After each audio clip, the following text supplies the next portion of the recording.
All right, so we're talking about Washington in the playoff hunt. We're also talking about Buffalo in the playoff hunt, and they certainly helped out their cause last night. Jeff Skinner had a hat trick for the Sabres. They are now 4-1 in their last 5 games. They continue to push hard for that postseason spot. It was Skinner's 7th NHL hat trick and first since he scored 4 goals against the Montreal Canadiens on February 13th, 2022. So it's been a little while.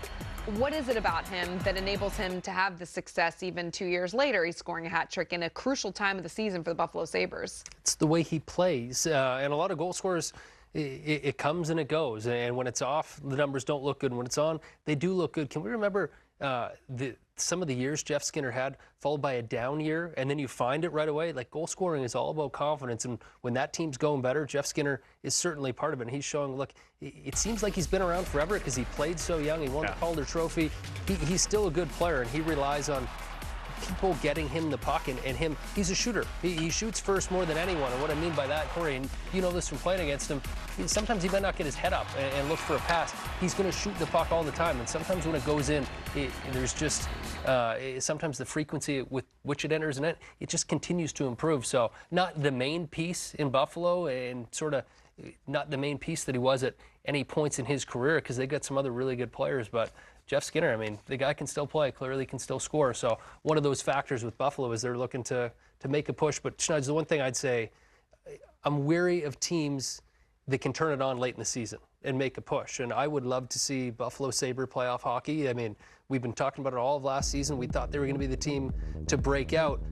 It scares me a bit when teams are really good down the stretch like this.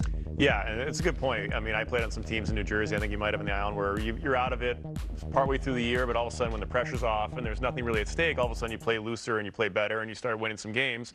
And it can trick you. It can trick management and the coaching staff into like, oh, this group gets it and they can do it.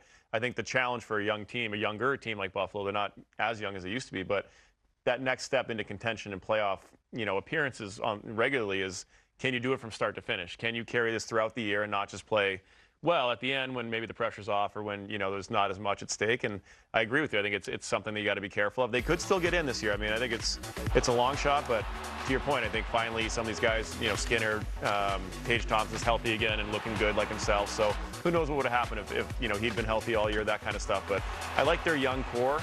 But to your point, you got to find a way to win from day one, to set that tone and not, be okay, we fell back again. Similar to Ottawa. Detroit sort of made that jump this year. They're still on the bubble, but that's a challenge for these young teams who are looking to become the next iteration of their evolution. Yeah, and when you look at these defensemen, obviously Bo Byram stands out because he was acquired at the trade deadline in exchange for Casey Mittelstadt, and this was a acquisition, Thomas, that you were a little uncertain of at first because the left-handed shot who he was playing with, right, with his D partner. But how do you think his impact has been noticed among Sabres and the Sabres fan base? Well, I wasn't critical of the trade at all. I mean, Byram for Mittelstadt, I'm always going to go with the guy that has the most upside, and this is a top-pair defenseman that we're talking about. It's had some injury history, but it wasn't the fact that scared me away, or it perhaps just made me curious.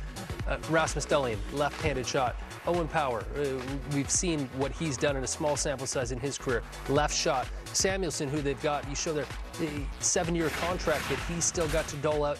That's another left-handed shot, and in comes Byram, and my thing was, how are they going to make this work, and how is everyone going to get the ice time that they need to? Well, one logical way to do it is put these two guys together, and they've been so much fun to watch the way that they roam. They're rovers all over the ice. He saw Byram scoring a rebound goal in front of the net, and it just looked natural. So I love that they put them there. I like him on the left side. Dahlin's really established his game on both sides of the ice, but for a guy that's had a couple head injuries in Byram, I'd like you to see the ice a little bit better. Being on the left side, I think that insulates him just a little bit, and we talked about it before. It's a good problem to have too many really good left-handed shot defensemen. Well, yeah, you saw the age chart there. These kids are all in their early to mid-20s, so they can grow together as a group. And I think, as Hicks said, you accumulate the talent, and then you figure out what to do with it afterwards, especially in the back end. So I agree that I think it's a good play putting Dahlin and Byram together, but my question for this group is, can they defend when they need to defend? I mean, they're going to score. They've shown that. And maybe they can outscore their problems. Some teams can do that. But I think in order to become a contender and a playoff team and win those games, those tough games late in the year, you got to be able to defend. So not to say that these guys can't. They're all supremely talented. Obviously, 2 number-1 picks, and Byram being a number 4 pick in his draft year. So obviously the talent's there. I think it's more about, hey, we can't think offense all the time. Can we play a two-way game? Can we lock it down and shut it down when we have to win games against really good, heavy opponents come playoff time or this time of the year? So that'll be a challenge. Maybe that's something they can do this year, and whether they get in or not, work on that, grow as a group. But like you said, the potential's through the roof for that back end. They could be the best blue line in the league for the next 10 years if they all kind of come together at the right time. Yeah. All right. Well, we'll keep an eye on that. Also, can't forget to mention the goaltending in Buffalo. It's been pretty darn good with Lehkonen as well.